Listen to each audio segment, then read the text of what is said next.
Buenas tardes. Hoy día vamos a entrevistar al diputado Iván Paredes Fierro. Él pertenece al Partido Socialista, representa el distrito número 1 de la 15ª región de Arica y Parinacota. Gracias por venir, diputado. Gracias por la invitación. Quería partir preguntándole qué beneficios le ha traído a la zona el hecho de que se haya constituido en la región esta, en la 15ª del país. A ver, primero decir de que en una situación inmediata, aparentemente ninguno, pero la verdad es que tiene una trascendencia enorme, por cuanto, por ejemplo, en el tema de lo que es la zona franca, que fue un instrumento concebido para desarrollar la antigua región de Tarapacá, que involucraba Arica y Parinacota y Iquique y sus provincias interiores o sus comunas interiores, terminó siendo en definitiva un instrumento que solo favoreció durante muchísimos años a Iquique en desmedro de Arica. Se habló de que en definitiva los beneficios de la zona franca se iban a distribuir equitativamente, que la venta al detalle, por ejemplo, de productos se iba a desarrollar en Iquique, en el mall grande que tiene la zona franca del recinto amurallado, y que Arica iba a gozar de lo que se llamaba la zona franca de extensión industrial. Curiosamente, esa zona franca de extensión industrial era manejada desde Iquique porque los requisitos para instalarse como una empresa franca en Arica implicaba primero que fuera autorizado por el intendente que residía en Iquique.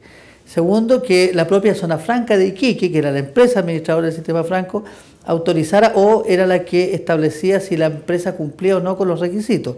Por lo tanto, el autorizar o no desarrollo industrial en Arica dependía fundamentalmente de autoridades políticas, por un lado, que estaban en Iquique, y el propio sistema manejado por la empresa Sofri S.A., lo que generó que durante muchísimos años nunca pudimos nosotros desarrollar industria en Arica, tanto así que el presidente Elwin en un comienzo regaló prácticamente 73 hectáreas de terreno de bienes nacionales a un valor de 18 millones de pesos, lo que cuesta una casa básica en Arica, al lado del aeropuerto, para que la Sofri desarrollara industria y nunca hasta el día de hoy. ¿Por qué? Porque obviamente eso complicaba y perjudicaba los intereses del desarrollo de Iquique y su zona franca. ¿Qué generó entonces, volviendo al tenor de la pregunta? ¿Qué primer beneficio genera esto? Genera que hoy día, como somos una región separada y la ley dice que quien autoriza es el intendente, se entiende ahora el nuevo intendente de esta nueva región separada. La ley Arica incluso se modificó en alguna parte, en algún minuto, y lo que era una facultad de Sofri S.A. de calificar a la empresa, si cumplía o no los requisitos para ser una empresa zona franca, ese beneficio, esa garantía, digamos, de quien establecía el que la empresa cumplía o no los requisitos, se le fue quitada a la zona franca empresa, estamos hablando de Sofri S.A., y se le entregó a la Dirección Regional de Aduana. Dirección Regional de Aduana que ahora tiene una expresión en la región de Arica. Por lo tanto, hoy día cobra tremenda importancia estar separados como región, porque hoy día cualquier empresa que se quiera instalar para desarrollar la industria en Arica, lo tiene que hacer con la autorización del intendente de la región de Arica y con la autorización del director regional de aduana de la región de Arica. Entonces ahí tenemos un primer beneficio y ya hemos tenido una confrontación muy fuerte con la Sofri S.A., con una empresa de automóviles que ya se instaló, de automóviles usados, la H.A. Motor, que logró instalarse, ganamos la Corte Suprema y todo un proceso ahí.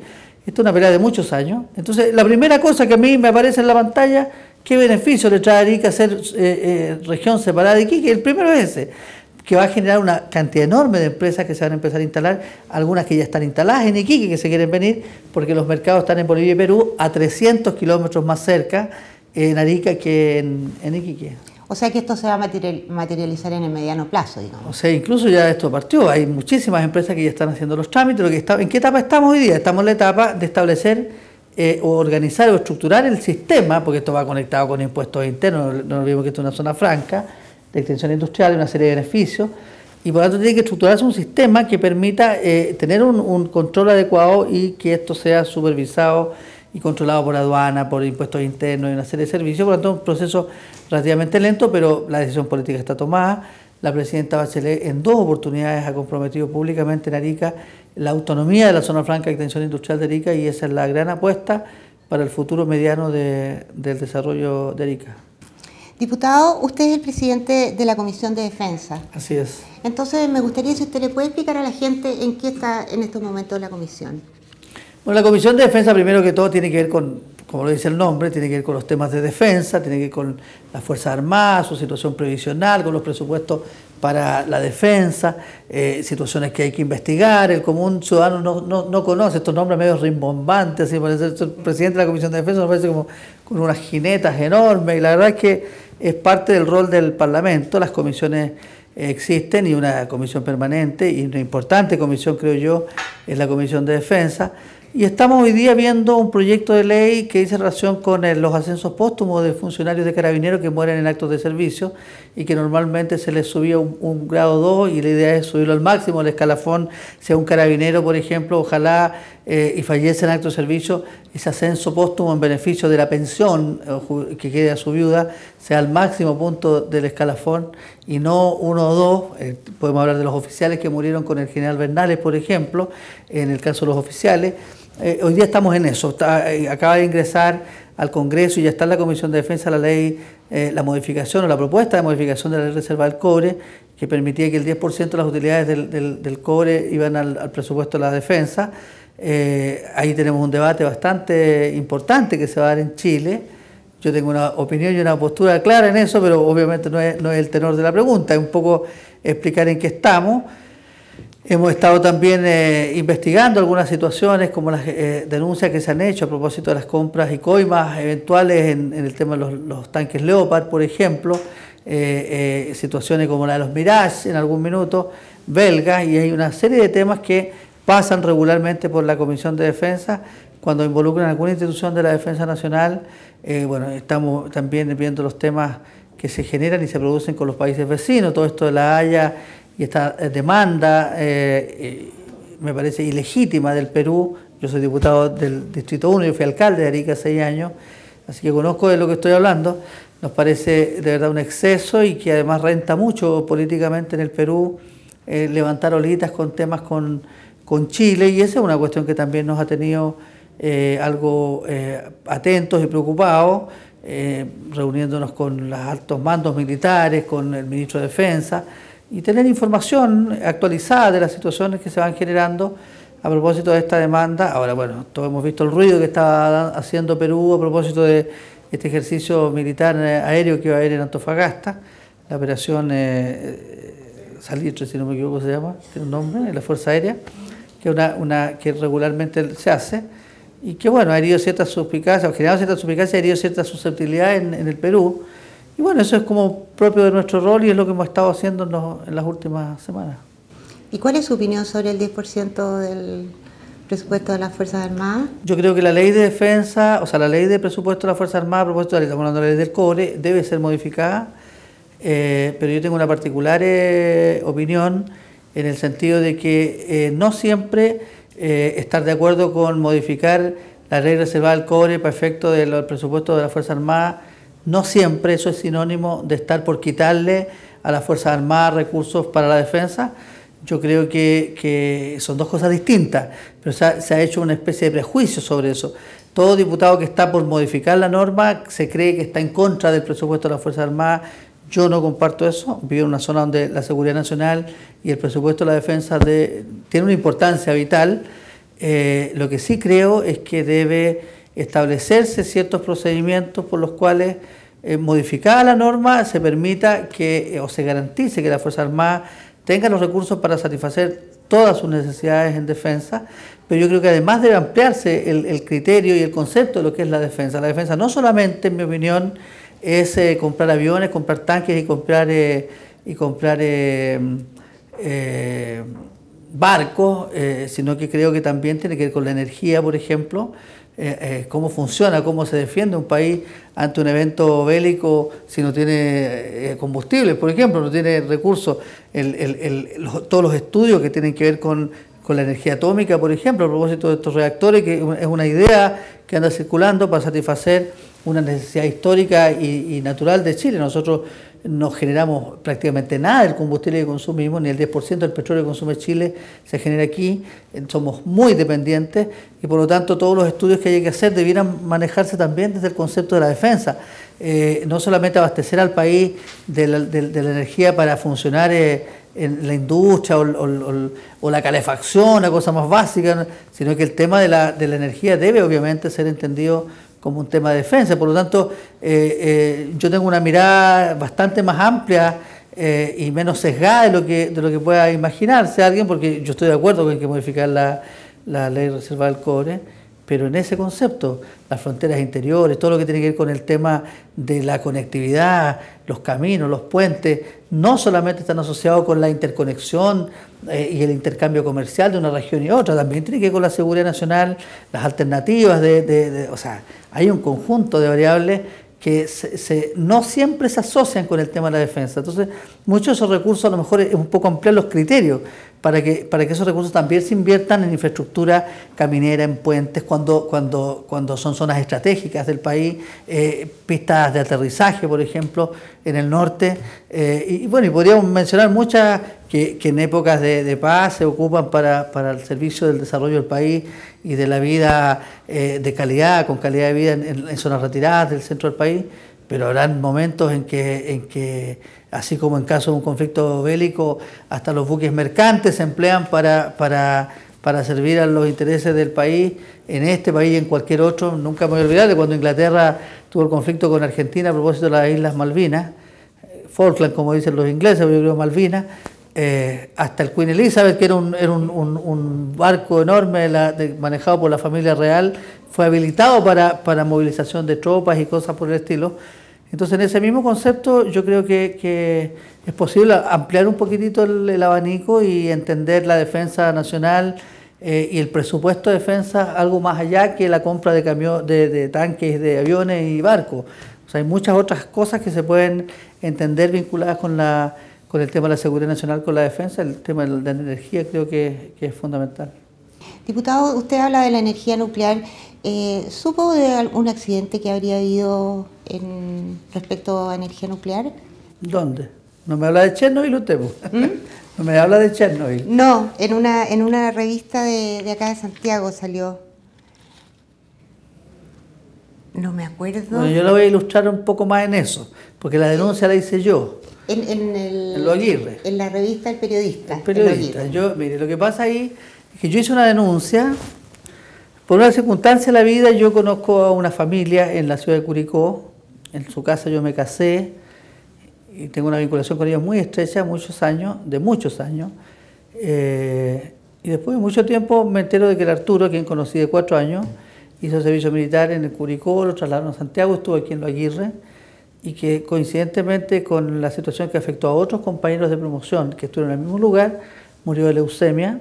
Y está sepultado en una especie de mausoleo militar en la ciudad de Curicó, una cosa muy rara. Y empecé a investigar el caso y me encuentro con que ya llevo como 12, 14 muertos y como 9 o 5, 6 o 7 leucémicos, cancerosos, qué sé yo, y gente de distintos lugares del país, y que coincidentemente todos estuvieron en Lo Aguirre. Yo sostengo que efectivamente en Lo Aguirre se ha producido alguna situación de radioactividad que afectó la vida de personas.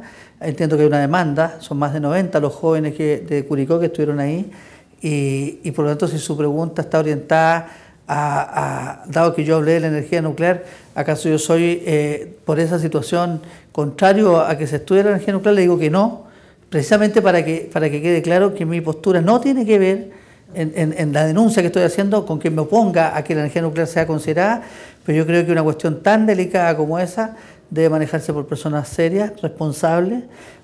Esto yo lo traje a la Comisión de Defensa, esto es un tema que ha dado mucho que hablar y va a haber una demanda muy grande pronto. Hay personas que han entendido el papá de Arturo, de la persona que estoy hablando, es mi padrino de matrimonio, y de un vínculo familiar muy, esto lo he conversado con el comandante jefe del ejército, porque aquí ellos eran conscriptos. Es una situación muy complicada, y uno de los argumentos de defensa para descalificar esta denuncia nuestra, que la escribieron algunos diputados de la oposición, porque se da lamentablemente que hay gente de la oposición que cree que las Fuerzas Armadas son de su propiedad. Entonces cualquier cosa que uno diga de las Fuerzas Armadas siempre lo asumen como un ataque al gobierno militar de Pinochet. Yo hablo de las Fuerzas Armadas desde el tiempo de la independencia de Chile hasta ahora. Son instituciones permanentes del Estado y que son de todos los chilenos, no son propiedad de ningún sector político. Por lo tanto, hacer una crítica no necesariamente uno tiene una postura de sesgo o que lo asocie con el pasado reciente, la dictadura de Pinochet. y uno de los argumentos que se esgrimían para descalificar nuestra denuncia era que decían, bueno, ¿y por qué se murieron puros conscriptos que estaban en la periferia vigilando los reactores y no se morían funcionarios de los reactores? Estamos hablando de la SECHEN, o sea, gente de la Reina o la Aguirre. La verdad que a mí al principio me dejó medio tembleque el argumento, pero resulta que ahora les mostré 6 casos de 6 funcionarios que nunca fueron militares, que trabajaban en los Aguirre y la Reina y que están muertos.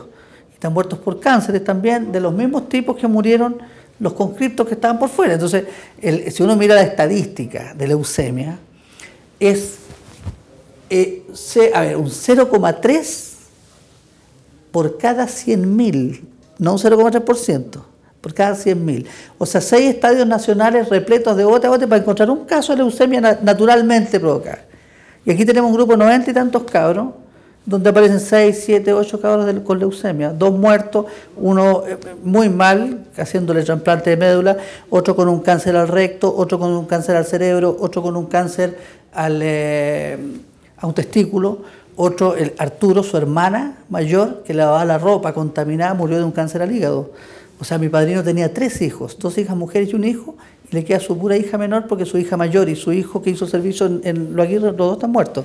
Entonces estamos hablando de una cosa terrible. Entonces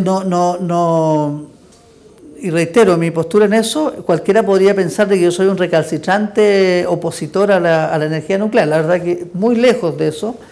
Tampoco soy un asiduo defensor de la energía, pero creo que es un tema que debe analizarse, debe discutirse, debe considerarse como una variable más entre todas las que se puedan estudiar para resolver el problema energético de Chile, que es un problema serio y que cada vez va a ser más grave. Diputado, usted también integra la Comisión de Derechos Humanos. Así es. Entonces, se acaba de promulgar la ley que crea el Instituto de Derechos Humanos. Si usted nos puede contar cómo va a funcionar y en qué consiste.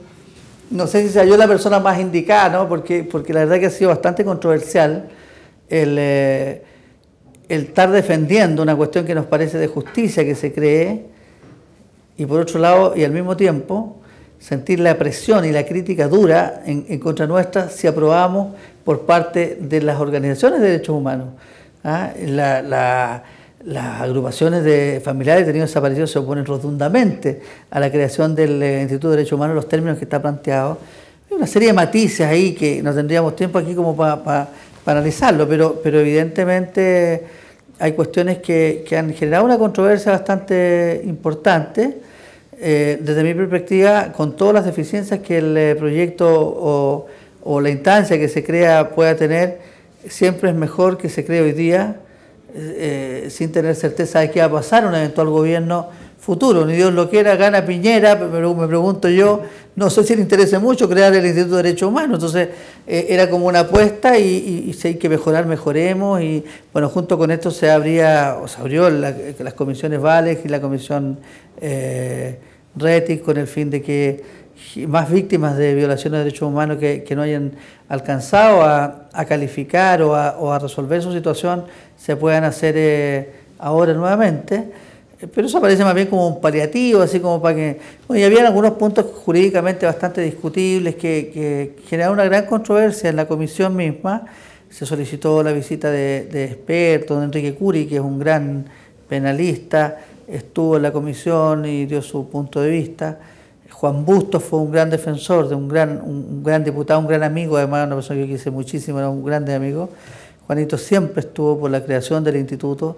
Entonces, bueno, se generó ahí una situación bastante compleja. Yo voy a decir con mucho cariño, mucho respeto algo acá. Yo creo que, y en eso he sido crítico, yo creo que, un proyecto de esa naturaleza y de esa envergadura en la esencia, con el espíritu de lo que eso contiene, los derechos humanos son atemporales. No responden a periodos históricos determinados. Los derechos humanos son reconocidos universalmente hoy día y Chile en esa sintonía es que hace estos esfuerzos, que junto con ello, además, de la mano ir buscando justicia a las víctimas de la dictadura. Pero, ¿por qué hago esta reflexión previa? Porque creo que no es propio que el tema de los derechos humanos se entienda patrimonio solamente de las víctimas de la dictadura o de sus familiares. Y lo digo con todo respeto, hay gente que ha sufrido muchísimo, pero espero que se entienda lo que estoy diciendo. Estoy diciendo que ellos tienen todo el derecho a opinar sobre esto, pero creo que no, en ese debate no tienen más derecho que el común ciudadano que tenga opinión, porque no tiene víctimas de la dictadura. O sea, yo creo que el tema de los derechos humanos es un tema universal y que no tiene tiempo. Y cuando uno es consecuente tiene que entender los derechos humanos como propio de un sistema que busca que el ser humano viva mejor, que se respeten sus derechos y por lo tanto no sujeto a una coyuntura histórica muy dolorosa en que ya estamos en eso, en leyes de reparación, una serie de cosas. Pero cuando estamos hablando del Instituto de Derechos Humanos estamos buscando una instancia que persevere en el tiempo y que además entienda los derechos humanos en términos universales y globales. Para mí violar los derechos humanos también es, por ejemplo, cobrarle intereses usureros por parte de una casa comercial a una persona, o la corrupción por los remedios y afectar a los adultos mayores, o que una persona que tiene un grado importante de discapacidad no tenga en el aparato público las condiciones para que se la atienda. O sea, los derechos humanos son un poco más amplios, digo un poco por decir una ironía, que las traumáticas y dolorosas experiencias de un conjunto importante de chilenos en una época de una dictadura sanguinaria como la que tuvo este país. Por lo tanto, son para mí temas distintos. O sea, pueden parecerse mucho y están vinculados, pero en una gama mucho más amplia. Y ahí es donde yo difiero, y lo digo con todo respeto, en términos de que lo que se haga o deje de hacer en el tema del Instituto de Derechos Humanos sea necesariamente lo que quieran o no quieran hacer de él las organizaciones de derechos humanos, entendidas por aquellas que agrupan a los familiares de las víctimas de la dictadura. No sé si se entiende. Perfecto. Eso. Diputado, pasemos a otro tema. Leí en la prensa que su repostulación al Congreso se le habría solicitado el senador Eduardo Frei, actual candidato a la presidencia. Cuéntenos eso. Lo que pasa es que yo estoy a punto de bajarme y no ser candidato porque el PPD porfiadamente ha insistido en ponerme como compañero de lista a un señor de nombre Orlando Vargas Pizarro, que tuvo en el año 93, fue sorprendido en un auto con un hermano y su cuñada, unos niños chicos, con 1,5 kilos de cocaína más o menos, cocaína de alta pureza. Lo que acabo de decir está consignado en la prensa de la época, diario La Estrella de Arica, donde aparecen fotografías en la portada. El señor Vargas esposado con su cuñada y su hermano, los tres, y un paquete con cocaína al frente, como salen los delincuentes fotografiados en las páginas rojas de los diarios. Y el titular dice textual: detenida banda de narcotraficantes, y en la bajada o la pata de mono, como le llaman los periodistas, dice traían escondida la coca en la ropa de la guagua. Eso que estoy diciendo, que puede parecer tan fuerte, está ahí. Es una cuestión conocida en Arica, mucha gente lo sabe. La verdad es que este personaje siempre dijo que él nunca tuvo que ver con eso. El hermano terminó condenado a 6 años de cárcel en la cárcel de Arica, y en vista de que él siempre descargó responsabilidades en el hermano, yo conseguí desarchivar la causa en la Corte de Apelaciones de Iquique, año 93. El expediente lo tengo yo, se lo entregué en la mano a don Eduardo Frei, senador y candidato presidencial, se lo entregué en la mano a Camilo Escalona, presidente de mi partido, se lo entregué en la mano a el diputado Latorre, presidente de la Democracia Cristiana, al senador Gómez, también su ejemplar, le repartí a todos los suyos, y al señor José Aut o Pepe Aut le mandé con un dirigente del PPD.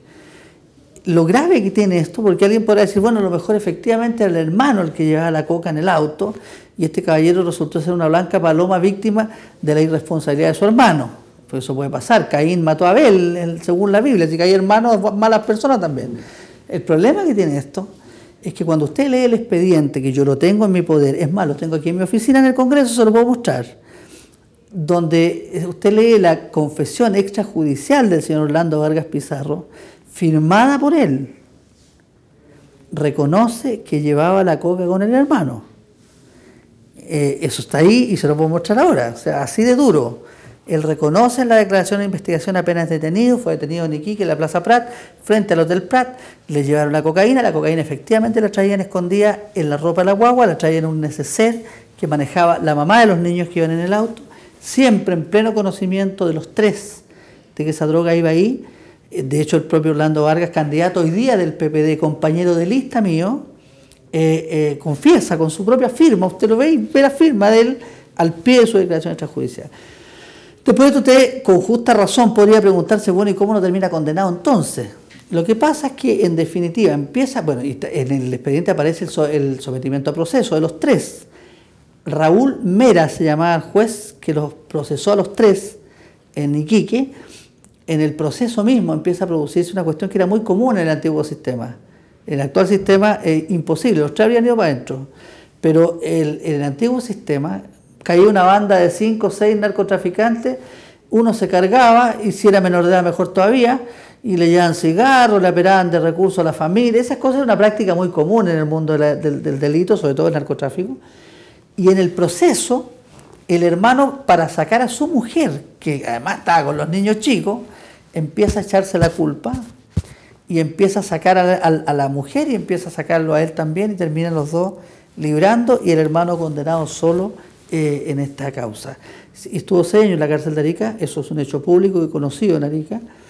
Y en vista de eso yo dije, yo no acepto que a mí me pongan, o sea, tengo una trayectoria, yo no soy ariqueño, yo siempre digo con mucho cariño y orgullo, a mí en Arica me perdonan no ser ariqueño, porque a nadie se lo perdona.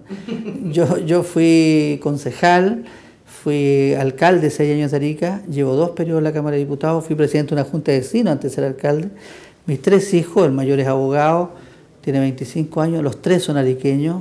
Yo creo muchísimo a Arica, yo llegué a la zona del Carbón, de Coronel, nací en Puerto Montt. Una historia muy bonita, me arranqué con mi polola de la casa, era menor de edad, ella es mi señora al día de hoy, y mis 3 hijos son hijos de nuestro matrimonio.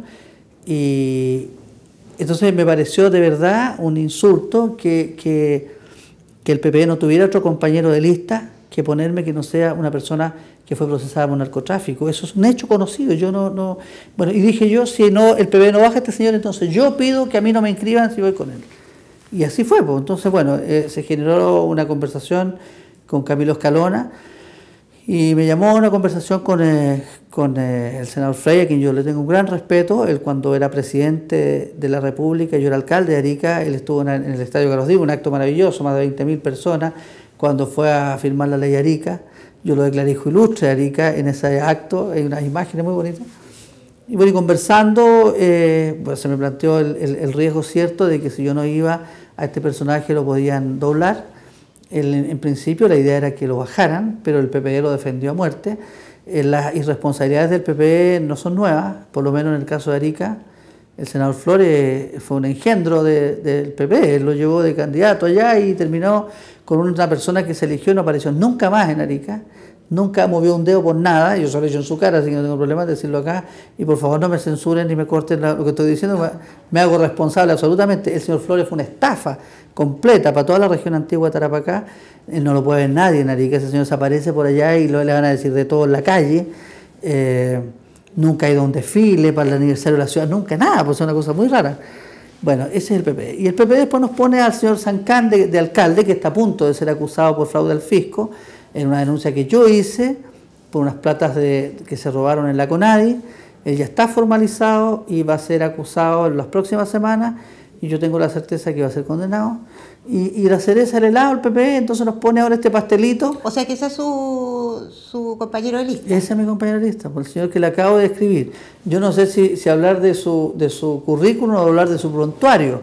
Yo no sé si la foto del afiche va a ser aquella de la esposa con la cocaína al frente, pero eso que le estoy contando se lo puedo mostrar, está en mi oficina aquí en el 5º piso, le puedo mostrar las fotos a color y le puedo mostrar el expediente donde usted va a constatar la confesión extrajudicial del señor Orlando Vargas Pizarro en la Policía de Investigaciones, donde firma su declaración y reconoce que la coca la traían con el hermano y que iban a hacer un negocio y todo iba re bien, va contando todo de cómo se movieron y que justo donde cayó la policía, y todo es un relato de los hechos, y que usted lo coteja con las otras versiones de la cuñada y del hermano, son extremadamente coincidentes. Entonces, esa es la razón de por qué estuve seriamente pensando en no repostularme. ¿Y cómo va su repostulación? Bien, fíjense, nosotros estamos trabajando, yo no soy ningún desconocido, en Arica vivo 26 años en Arica, y para serle sincero, la única preocupación nuestra son los ilimitados recursos que puede tener una persona que tiene algún tipo de actividad poco santa y amistades poco santas también. Entonces podríamos estar en una desventaja comparativamente hablando muy grande en términos de recursos económicos para la campaña, pero nosotros pretendemos suplir eso con un trabajo de muchos años. Nosotros hicimos una gestión municipal impecable, hay muchísima gente que recuerda con afecto, con mucho cariño la cantidad enorme de cosas que hicimos. Las bibliotecas públicas, en Arica hay 3 bibliotecas públicas que se hicieron en mi gestión, complejos deportivos y podríamos hablar de muchas cosas que hicimos por la cultura, por la educación. Y por lo tanto yo apuesto a que la memoria es frágil y espero que no sea tanto. Diputado Paredes, le deseamos mucho éxito y muchas gracias por estar aquí. Muchas gracias a usted.